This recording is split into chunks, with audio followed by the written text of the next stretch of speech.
Ini adalah basecamp Kedung, salah satu jalur favorit para pendaki untuk menggapai puncak Gunung Sindoro.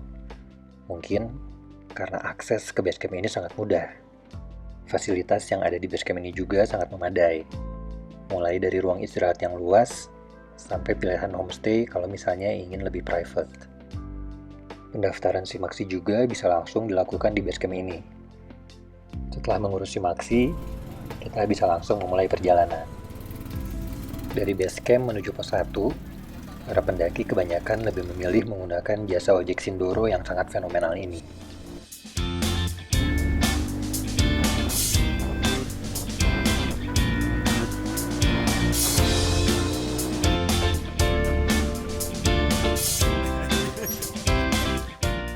Kalau kita berjalan kaki dari basecamp menuju pos 1, membutuhkan waktu sekitar 45 menit sampai 1 jam. Menggunakan ojek, kita mungkin hanya memakan waktu sekitar 15 menit.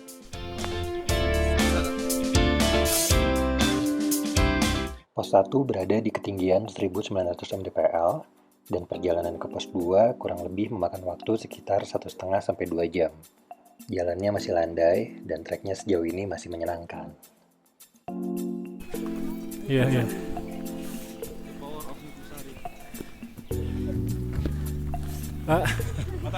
Ada. Di pos 2 ini juga terdapat warung yang dapat kita gunakan untuk beristirahat.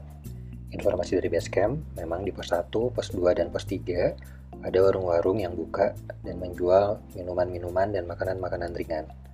Jadi lumayan kan bisa untuk hemat logistik. Setelah cukup beristirahat, perjalanan kita lanjutkan ke pos 3. Dari pos 2 ke pos 3 ini waktu yang dibutuhkan sekitar 2-3 jam. Jalur yang dilalui pun lebih terjal dari jalur sebelumnya.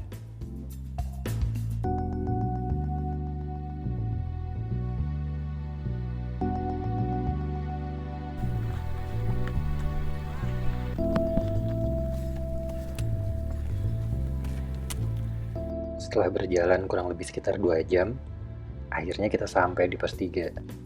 Di sini udah banyak para pendaki yang sudah mendirikan tenda. Di sini juga ada warung, jadi kayaknya enak banget kalau nge-camp di sini. Kami memutuskan untuk bermalam di Sunrise Camp. Jaraknya sebenarnya nggak terlalu jauh dari pos 3, tapi untuk mencapai Sunrise Camp, kita harus melewati beberapa tanjakan-tanjakan yang sangat curam. Waktu estimasi tempuhnya mungkin sekitar 20-30 menit. Jalur ini memang curam banget, sampai dibikinin 2 tali supaya bisa gantian buat yang naik dan yang turun. Kalau misalnya nggak ada tali lumayan PR juga sih. Oh, berhenti dulu.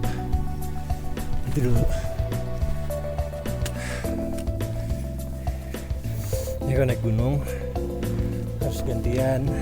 Ada yang turun, berhenti dulu. Baru naik lagi. Sunrise Camp.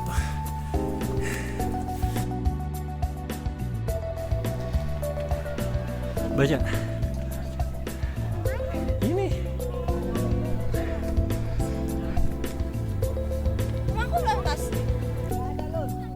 Akhirnya sampai juga di Sunrise Camp. Kalau misalnya cuacanya lagi cerah, Gunung Sumbing kelihatan banget dari camp ini. Sunrise Camp ini memang adalah pos terakhir untuk mendirikan tenda. Biasanya para pendaki bermalam di sini sebelum besok subuh melakukan summit attack. Mana ada yang jualan? Karena jualan apa? Jualan sarung tangan. Rencananya kita summit attack sekitar jam 3 pagi. Tapi karena kesiangan, akhirnya jam 5 subuh baru pada bangun. Dan kita memulai perjalanan ketika hari sudah terang. Nggak masalah sih, jadi bisa lihat pemandangan. Dan pagi itu memang cerah banget. Gunung Sumbing aja bener-bener jelas dari sini.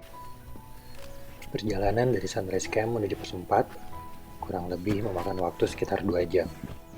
Tanjakan-tanjakannya bener-bener curam.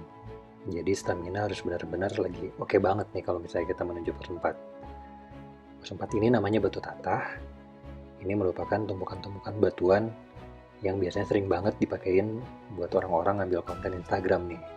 Foto di atas batu sambil bawa bendera merah putih. Kalau jalan santai, dari pos 4 ke puncak ini kurang lebih sekitar 1 jam.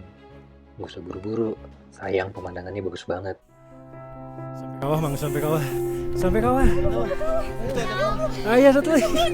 Cepet sampai kau.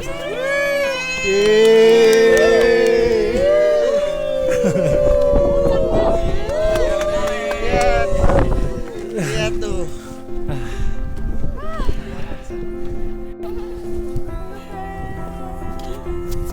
Limet sampai. Selalu menyenangkan dia bisa sampai puncak. Apalagi pendakian kita kali ini bawa anak kecil. Jadi harus ekstra hati-hati dan memastikan kalau dia dapat makanan yang cukup, minuman yang cukup, nggak kedinginan, nggak kecapean. PR-nya banyak sih. Tapi ketika bisa sampai puncak sama-sama, rasanya puas banget. Lebih dari biasanya. Salam dari 3136 mdpl. Sampai ketemu di pendakian berikutnya.